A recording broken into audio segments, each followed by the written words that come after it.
Hello everyone, welcome to YouTube channel of Gyan Tripti college. हम अपने last lecture में BSc second year के paper first की यूनिट थर्ड में हमने डिस्कस किया था, जिसमें हम थर्मोडायनामिक प्रोसेस पढ़ रहे थे। उसमें हमने चार प्रोसेस थी। कौन कौन सी? Isothermal, isobaric, isochoric and adiabatic. हमने आइसोथर्मल यानी कि समतापी और आइसोकोरिक यानी कि समआयतनिक पढ़ ली थी। तो आज हम उन दो को मैं रिवाइज नहीं करवा रही हूँ, वो नेक्स्ट प्रीवियस वाली वीडियो में है। तो हम थर्ड वाला करते हैं सीधा। वो कौन सा है? Isobaric process. ये चल क्या रहा है? थर्मोडायनेमिक प्रोसेसेस है। ये आपके टॉपिक जो है ये सारे सिलेबस में है। तो आइसोबारिक प्रोसेस, आइसोबारिक को हिंदी में बोलते हैं समदाबी। समदाबी से ही पता चल रहा है ऐसा प्रक्रम या ऐसी प्रोसेस जिसमें प्रेशर P क्या रहे, कांस्टेंट रहे, वो चेंज ना हो। तो ऐसे प्रोसेस को क्या बोलेंगे? समदाबी प्रोसेस। तो देखो, अगर P जो है वो कांस्टेंट है, हमें क्या पता है कि फर्स्ट लॉ के अकॉर्डिंग मैं dq लिख देती हूँ। थर्मोडायनेमिक्स का जो फर्स्ट लॉ था, पहले जीरो था, जिसको मैंने एक्सप्लेन किया था अपने पहले वाले लेक्चर में कि अगर कोई सिस्टम वो किसी तीसरे सिस्टम के साथ थर्मल इक्विलिब्रियम में है तो वो आपस में भी इक्विलिब्रियम में होंगे। वो तो था जीरोथ लॉ। और फर्स्ट लॉ क्या था? जितनी हीट हम किसी सिस्टम को देते हैं तो वो चेंज इन इंटरनल एनर्जी उस सिस्टम की और वर्क डन में स्टोर हो जाती है। यही था फर्स्ट लॉ ऑफ थर्मोडायनेमिक्स। तो फर्स्ट लॉ से हमें ये पता है, मैं यहाँ ये लिख देती हूँ। फर्स्ट लॉ लिखा है, bye first law of thermodynamics है। तो देखो ये है, हमें ये पता है। अब देखो प्रेशर P कैसा है? कांस्टेंट है। हमें क्या पता है? तो dq क्या हो जाएगा? du प्लस वर्क हमने निकाला था pdv। हम क्या कर रहे थे? जितनी बार भी हमें प्रोसेसेस किया उसमें हमने एक तो स्टेट की इक्वेशन निकाली थी, दूसरा हमने क्या निकाला था? Work done. ठीक है, तो अब हम क्या करते हैं? स्टेट इक्वेशन लिखते हैं। इक्वेशन ऑफ स्टेट, अवस्था समीकरण। लास्ट वाले दो जो हमने प्रोसेसेस किए थे, आइसोकोरिक और आइसोथर्मल, उनमें भी यही था। हमने स्टेट की इक्वेशन निकाली थी और वर्क डन निकाला था। तो स्टेट की इक्वेशन देखो, we know that PV is equals to RT होता है, एंड हमने वन लिया। ठीक है, पी हमारा क्या है? कांस्टेंट है। P कांस्टेंट है, सिमिलरली R भी कांस्टेंट है। गैस नियतांक होता है गैस कांस्टेंट। तो यहाँ से क्या पता चलता है? V किसके प्रोपोर्शनल है? T के, जो कि चार्ल्स के लॉ के अकॉर्डिंग है। चार्ल्स का लॉ भी यही था कि कांस्टेंट प्रेशर पर वॉल्यूम जो है वो टेम्परेचर के क्या हो जाएगा? प्रोपोर्शनल हो जाएगा। ऐसे ही हमने गैस स्टेट इक्वेशन निकाली थी आइसोथर्मल में भी, जिसमें टेम्परेचर कांस्टेंट होने से P is inversely proportional to V आया था। और हमने आइसोकोरिक में निकाला था P is proportional to T। तो ये तीनों काम करे दिए। उसके बाद हमने जब स्टेट की इक्वेशन निकाली थी, उसके बाद हमने क्या किया था? ये स्टेट की इक्वेशन है, तो V और T के बीच में कर्व पता ही है कैसा आएगा। इसको मैं इसलिए ड्रॉ नहीं कर रही हूँ। तो दूसरा हमने क्या किया था? Work done. तो वर्क डन देखो क्या था? हमें पता है कि वर्क डन क्या है? P into dV। जब वर्क इज डन मतलब सिस्टम के द्वारा किया गया काम, ये वाला टॉपिक हमने अपनी फर्स्ट वाले लेक्चर में किया था। अगर आपने वो ध्यान से देखा है तो उसमें हमने वर्क डन का ये फॉर्मूला निकाला था। और उसमें मैंने बताया था कि अगर इस तरीके का कर्व P और V के बीच में P की वैल्यू जब कांस्टेंट आ रही थी, तब हम जब इस वर्क डन को निकाल रहे थे तो वो क्या होता था? सिर्फ इस पार्ट का इंटीग्रेशन करने की हमें ज़रूरत नहीं थी, क्योंकि हम टोटल निकाल सकते हैं वर्क डन। वो क्या होता था? मान लो कि इतनी जाती है ये लाइन, यहाँ तक हमें ये रहा कोई सिस्टम है, वो स्टेट ए पे पड़ा है, उसको बी तक पहुंचाना है कांस्टेंट प्रेशर पर। तो वॉल्यूम में चेंज क्या हो जाएगा? V1 से V2 हो रहा है। तो टोटल वर्क डन क्या हो रहा था? P इंटू dV से P V2 minus V1, final minus initial. Integration करने की जरूरत क्यों नहीं पड़ी? अगर आपने वो क्लास देखी है तो आपको पता होगा, उसमें मैंने इस तरीके से कर्व बनाया था। जब P जो है वो वेरी कर रहा है, मान लो ऐसे वेरी कर रहा है, तो हम क्या कर रहे थे? हम टोटल इतना वर्क डन देखना चाहते हैं। इतना वर्क डन देखने के लिए हमें क्या है? इस वाले पार्ट का एरिया निकाल दें। तो उसके लिए मैंने क्या किया था? सिर्फ इतना छोटा सा इसके अंदर कोई एक आयतन अल्पांश लेके उसका इंटीग्रेशन करा और टोटल वर्क डन उसको लिया, इसको मान लिया मैंने डेल V मान लिया। फिर हमने क्या किया था, इस पूरे का वर्क डन निकालने के लिए, यानी कि इतना इतना वर्क डन, इतना इतना, अलग पेन से शुरू करते हैं,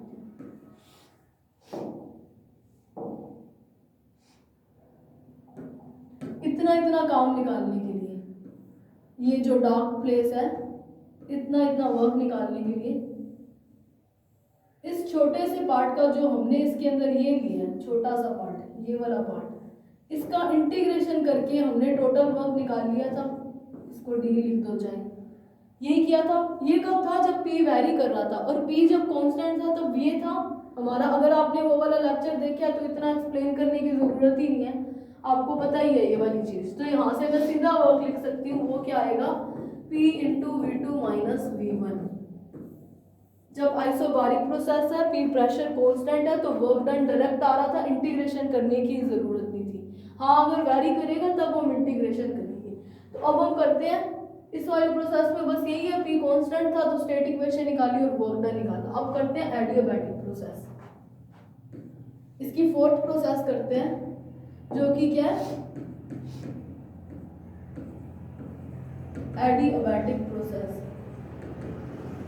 एडियाबैटिक को हिंदी में बोलते हैं रुद्रोष्म प्रक्रम। ऐसा प्रक्रम, रुद्रोष्म का मतलब क्या होता है, एक ऐसी प्रोसेस जिसमें सिस्टम से सराउंडिंग के बीच में ना तो हीट का एक्सचेंज हो, मतलब ना तो सिस्टम से हीट बाहर जाएगी और ना ही सराउंडिंग से या फिर जो एटमॉस्फेयर है उससे हीट को ले पाएगा सिस्टम। एक टाइप से आइसोलेशन की, आइसोलेशन या आइसोलेटेड मतलब विलगित सिस्टम बन जाता है।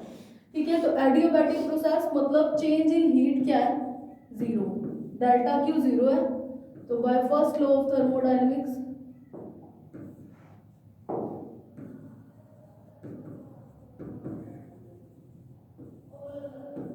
उष्मागति के प्रथम नियम से वो क्या था, first law, delta Q is equals to D U plus D W. आप चाहे इसको भी डी लिख दो, इस चीज में कोई फर्क नहीं पड़ेगा, ये तो हम जो हीट दे रहे हैं, मैंने डी क्यू लिख दिया तो उसको डी क्यू जाने दो। ठीक है, तो डी क्यू को मैंने जीरो लिया, तो इसका मतलब D U plus D W is equals to zero, यही है। इसको दे दो कोई इक्वेशन नंबर 1। अब हम क्या कर रहे थे, सारे प्रोसेस में स्टेट की इक्वेशन निकाल रहे थे और वर्क डन निकाल रहे थे। एक टाइप आपको पता भी होगा कि अगर एडियाबैटिक प्रोसेस लेते हैं तो स्टेट की इक्वेशन ये आती है, PV gamma is equals to constant, यही आती है। तो इसी को प्रूफ कर देंगे। स्टेट की इक्वेशन है तो यही ना कि गैस के लिए, आइडियल गैस के लिए स्टेट इक्वेशन क्या, PV is equals to RT. Real gases के लिए भी हमने ये वाला जब चैप्टर किया तो उसमें हमने वन डेर वाल ए और बी कांस्टेंट्स निकाले थे, तो वहां से वो वाली गैस इक्वेशन रियल गैस के लिए भी निकाली थी। तो देखो स्टेट की इक्वेशन क्या आएगी, equation of state, equation of state we know that PV is equals to RT होता है। ठीक है, हमारे पास क्या पड़ा है, D U plus D W. आपने ये पढ़ा हुआ है, D U is equals to C V D T, ये आपको करवा रखे हैं पेपर सेकंड की, आई थिंक सेकंड यूनिट में डी यू का ये यूज करा था, जहाँ पे मैंने डी ई ओवर में डी टी किया था। यहाँ पर एनर्जी, इंटरनल एनर्जी ली है यू की फॉर्म में, तो मैंने डी यू ओवर में डी टी लिख दिया। तो मैं क्या कर सकती हूँ, इस इक्वेशन 1 में मैं क्या कर सकती हूँ, मेरे पास डी यू की वैल्यू मुझे एक पता है C V D T, plus D W मुझे पता है क्या आ रहा है, P D V is equals to zero, यही बन रहा है। तो मैं क्या कर सकती हूँ, डी टी की वैल्यू इस इक्वेशन 2 का इंटीग्रेशन, सॉरी डिफरेंशिएशन है यहाँ पर डी टी, तो by differentiating equation number 2, equation 2 का डिफरेंशिएशन करते हैं, मुझे डी टी की वैल्यू चाहिए। तो मैं क्या करूँगी, डी टी निकालने के लिए क्या कर सकते हैं, पहले डी वी के कर देते हैं P D V plus V D P is equals to R D T. Differentiation किया, आर कांस्टेंट था इसलिए प्लस का जीरो आएगा, मैंने वो लिखा, मैंने डिफरेंशिएशन कर दिया। यहाँ पर ना तो मैंने प्रेशर कांस्टेंट लिया ना ही वॉल्यूम, तो मैंने प्रेशर और वॉल्यूम दोनों का डिफरेंशिएशन किया। मुझे डी टी की वैल्यू चाहिए, तो डी टी की वैल्यू क्या आ सकती है, P D V plus V D P over में आर। इसको आप दे दो इक्वेशन नंबर 3, इसको दे दो 4th। तो by using equation third and fourth. तो देखो क्या होगा, सी वी डी टी की वैल्यू मेरे पास पड़ी है P D V plus V D P over में आर प्लस वर्क मेरे पास पड़ा है P D V equals to 0। तो क्या करते हैं, आर का मैं क्या लेती हूँ, एलसीएम ले देती हूँ और आर को इस 0 के मल्टीप्लाई में भेज दूंगी तो 0 आएगा, तो मैं डायरेक्ट एलसीएम लिख रही हूँ और सी वी का मल्टीप्लाई भी, C V into P D V plus C V into V D P plus P into R D V equals to 0। LCM लिया और R को 0 के मल्टीप्लाई में भेज दिया और CV का मल्टीप्लाई मैंने कर दिया। तो देखो मेरे पास क्या है, PDV पड़ा है तो मैं PDV कॉमन ले लेती हूँ। तो यहाँ क्या बचेगा, CV plus R। CV plus R आपको पता है CP minus CV is equals to R, तो CV प्लस R क्या हो जाता है CP। ये रिलेशन आपने पढ़ रखा है, तो यहाँ पे मैं क्या लिख दूंगी, डायरेक्ट लिख दूंगी इसकी वैल्यू CP, क्योंकि हमें क्या पता है CP minus CV is equals to R ये होता है। एक चीज और पता है, gamma is equals to CP over में CV, तो इन दोनों को यूज कर लेंगे। तो यहाँ पे सीधा CP बन रहा है और यहाँ पे क्या पड़ा है CV into V D P equals to 0। तो ये क्या इक्वेशन बनी, नेक्स्ट पे लिख रही हूँ मैं, CP प्लस R को मैंने CV प्लस R को मैंने CP लिखा था और PDV मल्टीप्लाई में पड़ा था प्लस क्या टर्म पड़ी है CV VDP, तो CV इंटू VDP इज इक्वल्स टू 0। हमें क्या पता है कि PV gamma is equals to क्या होता है, कांस्टेंट होता है। तो मुझे गामा बनाना है, गामा होता क्या है CP ओवर में CV। तो वैसा बनाने के लिए देखो क्या कर सकते हैं, अगर मैं इसमें PV ओवर में CP का मल्टीप्लाई कर दूं तो मेरे पास कुछ बन जाएगा। देखो मुझे पता है CP ओवर में CV एक टर्म है, तो मुझे CP ओवर में CV बनाना है, तो मैं क्या कर देती हूँ CV का मल्टीप्लाई कर देती हूँ। एक मेरे पास यहाँ पे P एक्स्ट्रा पड़ा है, एक मैं V का भी डिवाइड लगा देती हूँ। मैंने क्या किया, पूरी इक्वेशन में CV इंटू PV का डिवाइड लगा दिया, यानी कि किसका डिवाइड लगाया, इस इक्वेशन को किससे डिवाइड किया, PV CV। तो देखो क्या आएगा, P से P कैंसिल, CP ओवर में CV क्या होता है गामा, DV ओवर में V पड़ा है मेरे पास, प्लस V से V कैंसिल, CV से CV कैंसिल, DP ओवर में P इक्वल्स टू 0। और मुझे पता है कि मुझे ऐसी इक्वेशन बनानी है, तो ऐसी इक्वेशन बनाने के लिए तो मैं एक ही चीज कर सकती हूँ, इस पूरी इक्वेशन का इंटीग्रेशन कर देती हूँ। अगर मैं इंटीग्रेशन करूँ तो देखो क्या बनेगा, DP gamma on integrating above equation. तो इंटीग्रेशन करते हैं तो गामा लॉग V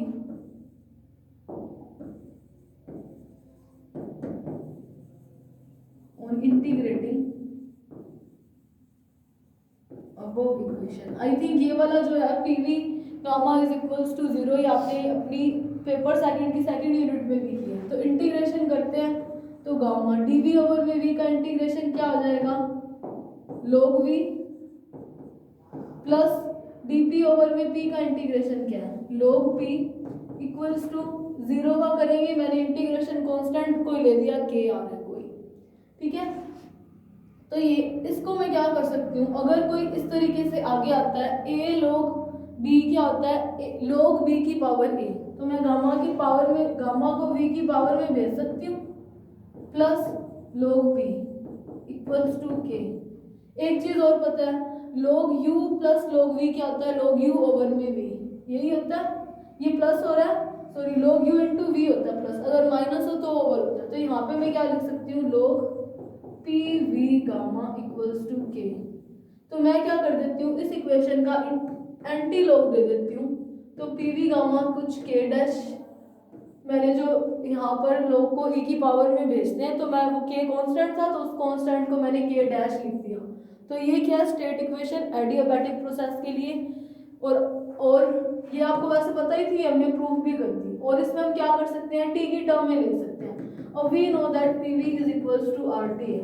तो मैं T की टर्म के लिए में लेने के लिए मैं क्या करती हूँ, P की वैल्यू लिख देती हूँ RT ओवर में V। जब वो पुट करती हूँ इस इक्वेशन में तो RT ओवर में V dot V gamma is equals to K dash. तो मेरे पास क्या आ जाएगा, TV गामा की ये इन्वर्स हो जाएगा तो V की पावर -1 आएगी, तो मैंने गामा माइनस 1 लिख दिया इक्वल्स टू, मैं के डबल डैश लिख देती हूँ क्योंकि आर मेरे पास कांस्टेंट है, के डैश एक कांस्टेंट है, आर को इसके डिवाइड में भेजा तो बनेगा तो टर्म कांस्टेंट, दोनों कांस्टेंट थी तो मैंने उसको कोई तीसरा कांस्टेंट ले दिया, क्या, के डबल डैश। सिमिलरली मैं क्या कर सकती हूँ, इसको पी और टी की टर्म में लिख सकती हूँ, तो पी और टी की टर्म में लिखने के लिए टी लिख दिया, मैं वी की वैल्यू ऐसे ही लिख देती हूँ आर टी ओवर में P gamma minus 1 is equals to K double dash. तो यहाँ से देखो क्या बन जाएगा, P one minus gamma into R, ये गामा है ठीक है, और टी की गामा माइनस 1 पड़ा प्लस 1 पड़ा तो ये कट के टी की गामा रह जाएगा equals to K double dash. तो मैं इसको क्या लिख सकती हूँ, P one minus gamma T gamma is equals to K triple dash, या के वन के टू के थ्री लिख दो, ये गामा है। तो ये स्टेट की इक्वेशंस है, ये आपने वैसे पहले भी किया होगा, जहाँ तक मुझे ध्यान है ये मैंने आपको करवाया है ठीक है। तो एडियाबैटिक प्रोसेस के लिए स्टेट इक्वेशन ये आगे बिल्कुल इजी सा था, इसको दोबारा बताने की भी ज़रूरत नहीं है क्योंकि मैंने CV की DU की वैल्यू लिखी है CV DT और DW की है PDV, तो DT जो है मैंने स्टेट इक्वेशन जो आइडियल गैस के लिए उसका डिफरेंशिएशन करके पुट किया और सिंपल दो रिलेशंस जो हमें पता है वो हमने यूज़ कर दिया। तो अभी हमने स्टेट इक्वेशन निकाल दी, अब क्या रह गया, वर्क डन। तो वर्क डन देखते हैं क्या होगा। तो वर्क डन देखते हैं क्या होगा, हमें पता है कि W क्या है, इंटीग्रेशन ऑफ PdV है ठीक है।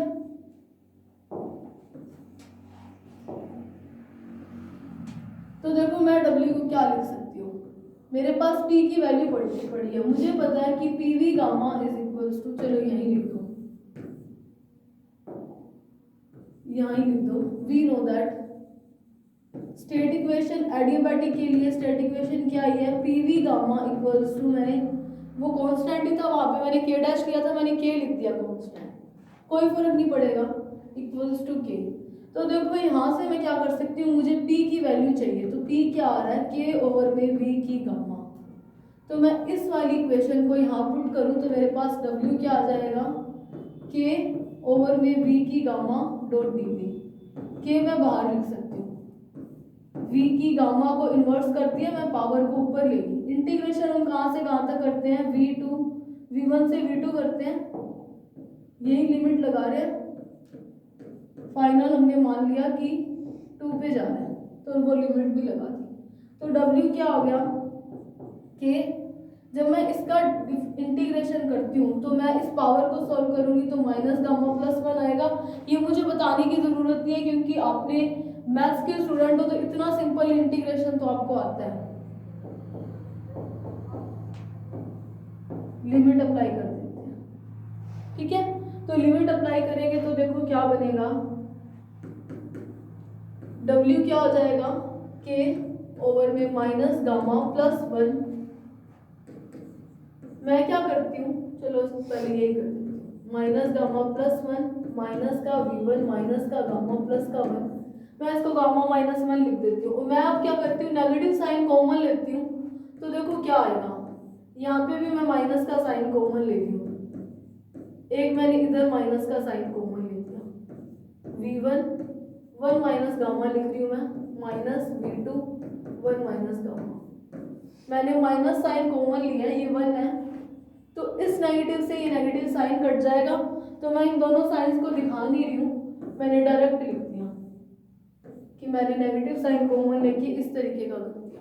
तो देखो अब मैं क्या कर सकती हूँ, 1 ओवर में 1 माइनस गामा, मैं इस के को अंदर भेज देती हूँ, तो मेरे पास क्या पड़ा है, के इंटू V1 डॉट V की माइनस गामा V1 की माइनस के, तो इसके साथ भी मल्टीप्लाई होगा V2 और V2 की माइनस गामा। अब देखो मेरे को पता है कि P की वैल्यू क्या है, K ओवर में V की गामा या फिर K ओवर में V की माइनस पावर में गामा, ये P की वैल्यू है।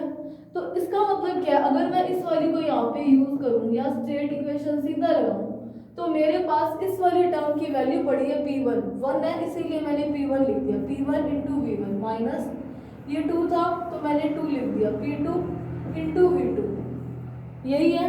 अब we know that P1 V1 किसके इक्वल होता है, RT के, टी ई किसके इक्वल होता है, आर टी के। तो मैं यहाँ पे क्या लिख सकती हूँ, 1/1 माइनस गामा, आर तो कांस्टेंट ही है तो उसको तो r1 r2 लिखने की जरूरत नहीं है, t11 की फॉर्म में था इसीलिए मैंने 1 लिख दिया और यहाँ पे क्या लिख दिया, t2।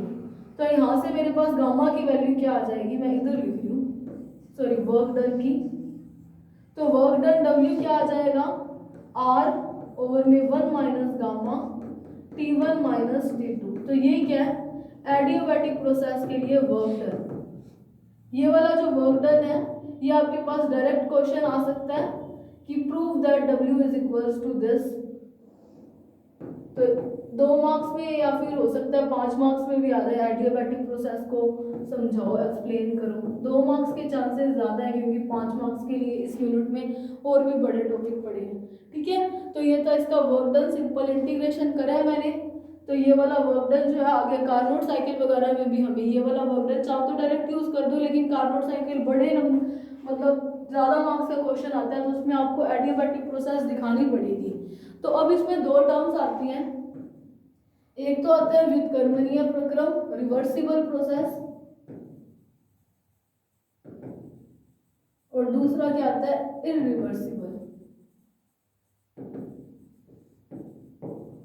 ये 2 टर्म्स आती हैं, यहाँ पे भी प्रोसेस है। रिवर्सिबल यानी कि जो रिवर्स हो, इररिवर्सिबल यानी कि जो ना हो। तो ऐसे प्रोसेस रिवर्सिबल प्रोसेस होंगे जिनको अगर हम अपोजिट डायरेक्शन में भी कराना चाहें तो बिल्कुल वैसे ही हो जैसे कि वो पहले हो रहे थे। यानी कि कैसे, देखो मान लो कि कोई सिस्टम है, वो पॉइंट ए पे है, उसको मुझे पॉइंट बी पे लेके जाना है।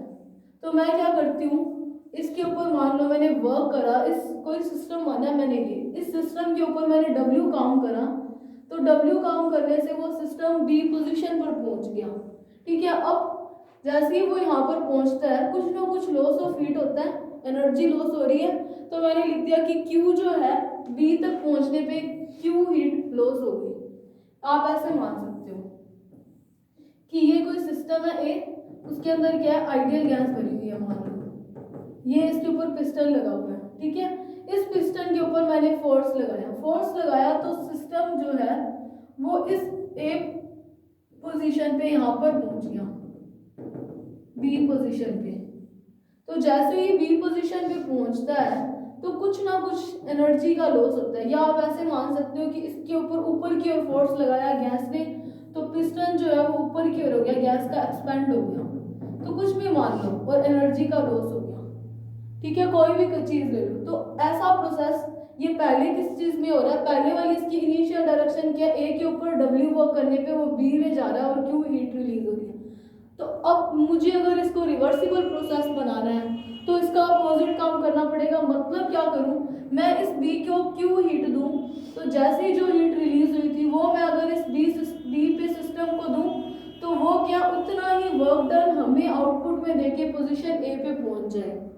यही है कि जैसे वो प्रारंभ में हुआ था बिल्कुल वैसा ही अगर वो अपोजिट डायरेक्शन में हो रहा है तो ऐसे प्रोसेस को क्या बोलेंगे, रिवर्सिबल प्रोसेस, जो कि वैसे पॉसिबल नहीं है क्योंकि इनमें क्या है, घर्षण बल, फ्रिक्शन, श्यान, ये सारे जितने भी फोर्सेस हैं उनको क्या है, जीरो माना जाता है। मतलब उनका कोई भी काम नहीं कर रहा है, ये फोर्सेस एक्ट नहीं कर रहे हैं, ऐसा माना जाता है। और ये जो प्रोसेस होते हैं ये स्लोली होते हैं, नेचर में ऐसे प्रोसेस नहीं पाए जाते, यानी कि इन प्रोसेसेस को धीरे धीरे कराया जाता है। तो स्टेटमेंट क्या लिखोगे, व्युत्क्रमणीय प्रक्रम वे प्रक्रम कहलाते हैं जिसको अगर विपरीत दिशा में संपन्न कराने पर वो बिल्कुल वैसे ही संपन्न हो जैसे कि वो प्रारंभ में हुए हो। तो ऐसे प्रक्रमों को क्या बोलते हैं, रिवर्सिबल प्रोसेस। अब इसमें आप लिख सकते हो कि कोई एक सिस्टम ए पे पड़ा है, कोई एक सिस्टम है वो उसकी पोजीशन ए है, उसे बी तक लाने के लिए हमने W वर्क करा और बी पर आने पर सिस्टम से Q हीट रिलीज हुई। तो अगर हम ये हीट जो रिलीज हुई थी वो बी पॉइंट पे दें तो वापस हमें W वर्क डन जो हमने किया था वो हमें मिल जाए और पोजीशन ए पे सिस्टम फिर से पहुंच जाए। तो ऐसे प्रोग्राम को बोलेंगे रिवर्सिबल प्रक्रम, रिवर्सिबल प्रोसेस, व्युत्क्रमणीय प्रक्रम। और ये धीरे धीरे संपन्न होते हैं और इनमें घर्षण और श्यान बल क्या जीरो माने जाते हैं, मतलब अदर जो है एक्सटर्नल फोर्सेस कोई एक्ट नहीं कर रहे हैं। तो बिल्कुल उसके अपोजिट प्रोसेस, ऐसे प्रोसेस जिनको अगर अपोजिट डायरेक्शन में कराए तो बिल्कुल वैसे संपन्न ना हो जैसे कि वो इनिशियली हो रहे थे, तो तो ऐसे प्रोसेसेस को क्या बोलेंगे, इरिवर्सिबल प्रोसेस। अब इसमें क्या है, ऐसा तो नहीं होता ना कि इसको क्यों हिट दो तो वो फिर से वैसे ही प्रोसेस करे और ए पे पहुंच जाए, ये तो पॉसिबल नहीं है। तो इन प्रोसेसेस को क्या बोलते हैं, इरिवर्सिबल प्रोसेस। और इरिवर्सिबल प्रोसेस जो है इनमें ये वाले फोर्स क्यों इरिवर्सिबल है, क्योंकि ये वाले फोर्स तो होंगे ग्रेविटेशनल वगैरह कुछ तो एक्ट करेगा। तो ये दो डेफिनेशंस है रिवर्सिबल और इरिवर्सिबल प्रोसेस की। तो अब हम करते हैं नेक्स्ट टॉपिक, वो है हीट इंजन। अगले टॉपिक का नाम है हमारा हीट इंजन, ऊष्मा इंजन। हिंदी में नाम भी यही है, हीट इंजन, हीट ऊष्मा इंजन। ठीक है, तो हीट इंजन क्या है, एक ऐसा इंजन होता है जो कि क्या करता है कि हीट को वर्क में कन्वर्ट कर दे, मैकेनिकल वर्क में। इंजन से ही काम करते हैं। मोटर वगैरह क्या करते हैं, इलेक्ट्रिकल मोटर को जो इलेक्ट्रिसिटी है उसको क्या है मैकेनिकल वर्क में कन्वर्ट कर देती है। तो हीट इंजन भी वैसा ही काम करता है, हीट को क्या कर देता है मैकेनिकल वर्क में कन्वर्ट कर देता है। तो ऐसे इंजन को क्या बोलते हैं, हीट इंजन। यानी कि वो इंजन जो ऊष्मा को यांत्रिक कार्य में परिवर्तित करते हैं उन्हें क्या बोलेंगे, ऊष्मीय इंजन। अब इसमें क्या है, तीन चीजें आएंगी, चार आएंगी। एक तो सोर्स जिससे हीट ली जाएगी, दूसरा सिंक, एक वर्किंग सब्सटेंस, और चौथी इसमें आती है एफिशिएंसी। इन चारों के बाद हम पढ़ेंगे कार्नोट साइकिल, क्योंकि ये थोड़ा सा हीट इंजन बेसिक है। इसके बाद ही सैडी कार्नोट ने अपना एक साइकिल दिया था, कार्नोट साइकिल। ठीक है, वो आपने 11th में पढ़ा भी हुआ है, वो इस अपने बीएससी सेकेंड ईयर में है तो उसको भी देखेंगे। तो देखो हीट इंजन क्या है। हीट इंजन डेफिनेशन आपको पता चल गई, ऐसा इंजन जो वर्क को क्या कर दे हीट को मैकेनिकल वर्क में कन्वर्ट कर दे। तो इसमें क्या है, कुछ पॉइंट्स आपको समझने पड़ेंगे। पहला क्या है, सोर्स। पहला चाहे मत लिखो। तो इसमें एक चीज है सोर्स। सोर्स क्या है, स्रोत। तो सोर्स किस लिए है, सोर्स ऐसा सोर्स है जो हीट देगा, हीट आएगी तभी तो वर्क में कन्वर्ट होएगा। तो सोर्स का काम क्या है, हीट को देने के लिए। सोर्स कुछ इस तरीके का होता है,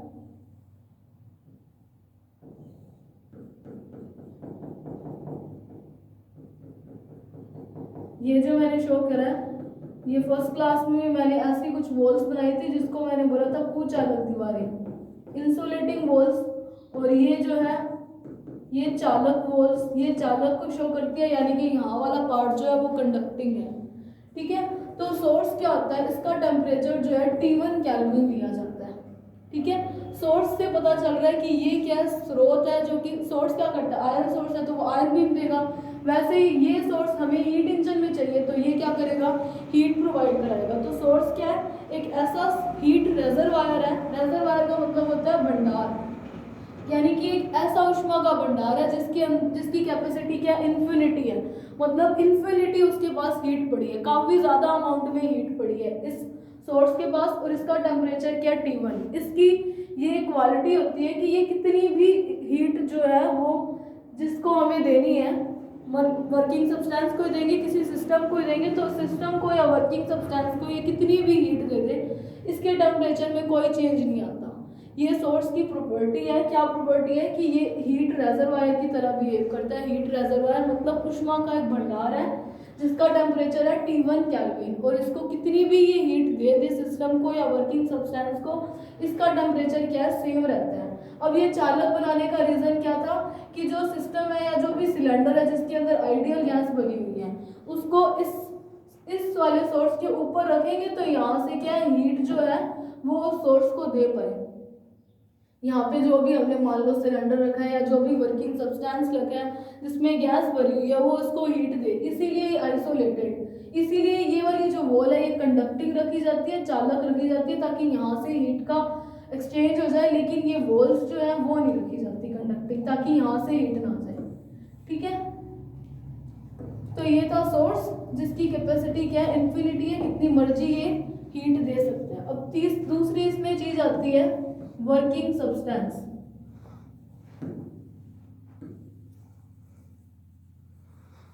वर्किंग सब्सटेंस को हिंदी में बोलते हैं कार्यकारी पदार्थ। कार्यकारी पदार्थ नाम से पता चल रहा है ऐसा कोई सब्सटेंस जिस पे वर्क कराना है। तो इसके लिए हम क्या कर लेते हैं, एक ऐसा सिलेंडर ले लेते हैं। ठीक है, ये कोई सिलेंडर है, सिलेंडर का भी क्या करते हैं, ये वॉल्स जो है इंसुलेटिंग रखते हैं, कुचालक रखते हैं। लेकिन ये वाला जो है एंड ये चालक रखते हैं ताकि इस सिलेंडर को सोर्स के ऊपर रख सके। ठीक है, तो देखो इसका बॉटम कैसा रखा जाता है, कंडक्टिव मटेरियल का यानी कि चालक रखा जाता है। ये इसके ऊपर क्या है, पिस्टन रखा हुआ है, ये पिस्टन है, ये भी इंसुलेटेड है। इसके अंदर क्या है, वर्किंग सब्सटेंस की फॉर्म में गैस, हम आइडियल गैस मान सकते हैं, आइडियल गैस भरी हुई है। ठीक है, अब देखो काम कैसे होगा, इस सोर्स के ऊपर जब इस सिलेंडर को रखेंगे तो ये दोनों जो है कंडक्टिव, इसका ये ऊपर वाला एंड और इसका बॉटम, तो यहाँ से हीट जाएगी सब्सटेंस को। जैसे ही इसको हीट मिलेगी तो क्या होगा, टेम्परेचर मिलने से क्या हो जाएगा, ये पिस्टन जो है इनके पास एनर्जी आएगी।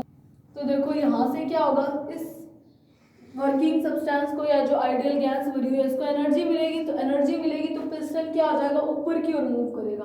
तो पिस्टन का ऊपर की ओर मूव करना ही क्या टाइप से वर्क है, यानी कि हमें क्या वर्क मिल जाएगा। तो इसीलिए इसका ये वाला एंड या ये वाला बॉटम जो है इस सिलेंडर का कैसा रखा जाता है, कंडक्टिव रखा जाता है, और इसके ऊपर वाली सरफेस को। अब तीसरी चीज इसमें आती है सिंक। सिंक को हिंदी में सिंक ही बोलते हैं। सिंक जो है वो क्या करता है, जब देखो इसको एनर्जी मिली, इसने वर्क किया, लेकिन आइडियल केस क्या होता है, जितनी एनर्जी मिली उतनी की उतनी एनर्जी क्या वर्क में कन्वर्ट होगी। ये तो आइडियल केस है, लेकिन रियल में तो ऐसा नहीं होता कि जितनी एनर्जी मिली उतना सारा का सारा एनर्जी वर्क में कन्वर्ट होगा, कुछ ना कुछ तो एनर्जी का लॉस भी होगा। तो मान लिया कि इस सोर्स ने Q1 हीट जो है इस वर्किंग सब्सटेंस को दी, तो जैसे ही इसको हीट दी तो इसने W वर्क करा और Q2 कुछ हीट बच गई, तो वो जो बची हुई हीट होगी वो क्या दी जाएगी, इस सिंक को दी जाएगी। सिंक भी इसी तरीके का होता है, ये इसका इंसुलेटिंग है होल्स और बॉटम, और ये वाला क्या कंडक्टिव रखा जाता है। वर्किंग ये जो सिंक होता है इसका टेम्परेचर लिया जाता है T2 केल्विन, और ये हमेशा इस तरीके का लिया जाता है कि T1 जो है वो T2 से बड़ा हो, यानी कि सोर्स का टेम्परेचर हमेशा सिंक से ज़्यादा लिया जाता है। तो जब हमें वर्क मिल जाएगा, हमारा जो आउटपुट हमें चाहिए वो मिल जाएगा, तो जो रेस्ट हीट होगी वो क्या कर दी जाएगी, इसको क्या है, इस सिलेंडर को उठा के सिंक के ऊपर रख दिया जाएगा। तो Q2 की हीट बची है वो हीट क्या है, सिंक को दी जाएगी। तो सिंक भी जैसे सोर्स की क्वालिटी थी कि इसकी हीट कैपेसिटी इन्फिनिटी है, वैसे ही सिंक की भी हीट कैपेसिटी यानी कि ऊष्मा ग्रहण करने की क्षमता इन्फिनिटी होती है। तो जैसे ये कितनी भी हीट दे इसके टेम्परेचर में चेंज नहीं होता, वैसे ही इसको कितनी भी हीट मिल जाए इसके टेम्परेचर में चेंज नहीं होता। आपने देखा होगा कि गर्म पानी को गर्म करना थोड़ा मुश्किल हो जाता है, यानी कि उसके टेम्परेचर को चेंज करना थोड़ा सा टफ है इन कंपेयर ठंडे पानी के कंपैरिजन में, है ना। तो वैसे ही इसके टेम्परेचर में कोई चेंज नहीं आता है। तो ये सिंक है। अब चौथी चीज इसमें एक और होती है, वो क्या होती है, प्लेटफॉर्म। प्लेटफॉर्म क्या होता है, प्लेटफॉर्म को भी हिंदी में प्लेटफॉर्म या फिर स्टैंड ही बोलते हैं। प्लेटफॉर्म क्या होता है, इस तरीके का है, इसकी हर एक वॉल बॉटम एंड सब कुछ क्या है, इंसुलेटिंग ही होता है। यानी कि जब इस वर्किंग सब्सटेंस से ना तो हीट सोर्स को लेनी है सोर्स से, ना ही सिंक को हीट देनी है, तो उस केस में क्या करते हैं, इस वाले सिलेंडर को उठा के प्लेटफॉर्म पे रख देते हैं कि ना तो हीट। अब देखो ये जो कंडक्टिव सरफेस है वो किसके, इंसुलेटिंग की कांटेक्ट में आएगा, तो यहाँ से हीट का फ्लो नहीं होगा, इन वॉल से हो ही नहीं रहा, तो ना तो जब हीट लेनी है ना ही देनी है, तो उस केस में क्या करते हैं, प्लेटफॉर्म पे रख देते हैं। अब इसमें एक चीज और आती है, वो होती है एफिशिएंसी, जिसको हिंदी में बोलते हैं दक्षता। एफिशिएंसी देखो क्या होता है, एफिशिएंसी को शो करते हैं नीटा से।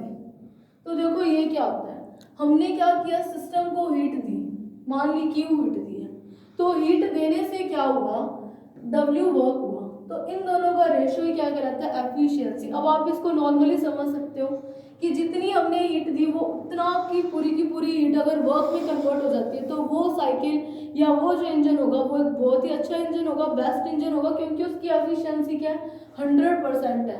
तो ये एफिशिएंसी क्या होती है, सिस्टम को दी गई ऊष्मा और उपयोगी कार्य उन दोनों का रेशियो क्या कहलाता है, एफिशिएंसी। अब देखो मुझे पता है dq किसके इक्वल होता है, du प्लस dw, यही। और मैंने क्या मान लिया कि आइसोथर्मल प्रोसेस कर हो रही है, आइसोथर्मल प्रोसेस हो रही है, तो चेंज इन टेम्परेचर क्या है, 0, मतलब टेम्परेचर कांस्टेंट है, टेम्परेचर कांस्टेंट है, तो du कैसी है, 0 है। या इसको एक और चीज से समझ सकते हैं, देखो क्या, ये जितने भी साइकिल्स थे इसको मैं एक बार साइकिल की फॉर्म में बना रही हूँ हीट इंजन को। वो कैसे बन सकता है, मैंने मान लिया कि ये कोई सोर्स है, इसका टेम्परेचर मैंने T1 केल्विन लिया था, और ये कोई सिंक है जिसका टेम्परेचर लिया था T2। तो ये सोर्स क्या कर रहा है, इस तरीके से इनको आप हमेशा यूं ही शो करोगे, ये वो वर्किंग सब्सटेंस है या वो सिस्टम है जिसपे हमें क्या हीट देनी है या वर्क कराना है। तो क्या होगा, सोर्स से हम ऊष्मा ले रहा है ये सब्सटेंस, तो मान लिया कि Q1 हीट ले ली, ठीक है।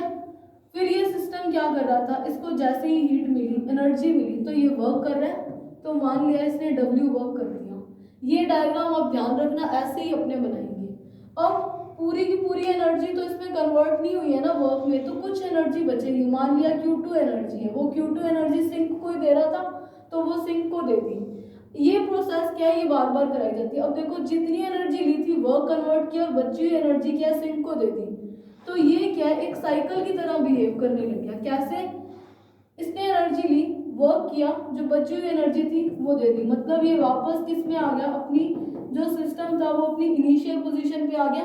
पहले भी इसके पास एनर्जी नहीं थी, अब भी एनर्जी नहीं है, तो ये एक साइकिल की तरह बिहेव किया कि फिर से वो अपनी इनिशियल स्टेट में आ गया। अब मान लो पहले इसकी इंटरनल एनर्जी U1 थी, सिस्टम के अंदर जो भी गैस भरी हुई है, इसने हीट ली, वर्क किया, बची हुई हीट जितनी भी थी वो रेस्ट जो वेस्ट था वो सिंक को दे दिया, फिर से अपनी इनिशियल स्टेट में आया। मतलब अब भी उसकी एक साइकिल पूरा होने के बाद भी उसकी इंटरनल एनर्जी U1 ही है, means change in internal energy क्या है, 0 है। ये चीज आपको समझ में आई होगी, क्योंकि वो इनिशियल स्टेट में ही आ रहा है। अगर इनिशियल स्टेट में आ रहा है तो इंटरनल एनर्जी जो पहले थी वही बाद में होगी। इसका मतलब क्या हुआ, dq किसके इक्वल आया, dw के, और मैंने dw यानी कि जो वर्क डन था वो मैंने w लिया है, और dq क्या था, जो चेंज इन हीट है। तो हीट में चेंज क्या आ रहा है, Q1 minus Q2 is equals to W। मैंने 1 माइनस 2 क्यों लिखा, क्योंकि ज़्यादा एनर्जी ली थी, फिर वर्क कन्वर्ट किया, फिर थोड़ी बची थी जो सिंक को दे दिया, तो मेरे पास एक W की वैल्यू आ गई। तो मैं नीटा में वो W की वैल्यू लिख सकती हूँ, वो क्या है मेरे पास, Q1 माइनस Q2। ओवर में मेरे पास हीट मैंने कितनी दी थी, Q1 दी थी, जितनी हमने हीट दी है उसी का ही डिवाइड लगता है। मैंने वहाँ पे वो सिर्फ फॉर्मूले की टाइप में लिखा है कि जितनी हीट दी है वो और जितना वर्क हुआ है वो, उन दोनों का रेशियो हीट है। तो हीट मैंने दी Q1 है, तो यहाँ से मेरे पास एफिशिएंसी क्या है, 1 माइनस Q2 ओवर में Q1। तो ये क्या है, हीट इंजन की एफिशिएंसी है, और source, sink, platform, working substance, ये चारों आपको, और हीट इंजन क्या है ये भी आपको पता चल गया होगा, और ये साइकिल क्या है ये भी आपको पता चल गया होगा कि जितनी हीट ली वर्क में कन्वर्ट कर दिया, रेस्ट हीट सिंक को दे दी, ताकि सिस्टम फिर से अपनी इनिशियल स्टेट में आ जाए। अब सिस्टम का वर्क करके फिर से इनिशियल स्टेट में आना रिवर्सिबल प्रोसेस था, कि उसको अपोजिट डायरेक्शन में बिल्कुल वैसी प्रारंभिक स्थिति में लाना था। तो ये इस तरीके के साइकिल्स जो है एक टाइप के रिवर्सिबल साइकिल्स ही होते हैं, और ये एफिशिएंसी इन फॉर्मूलेज को हम बाद में यूज करेंगे। तो ये हीट इंजन का टॉपिक होता है कंप्लीट। सो आज के लिए इतना ही, थैंक यू सो मच।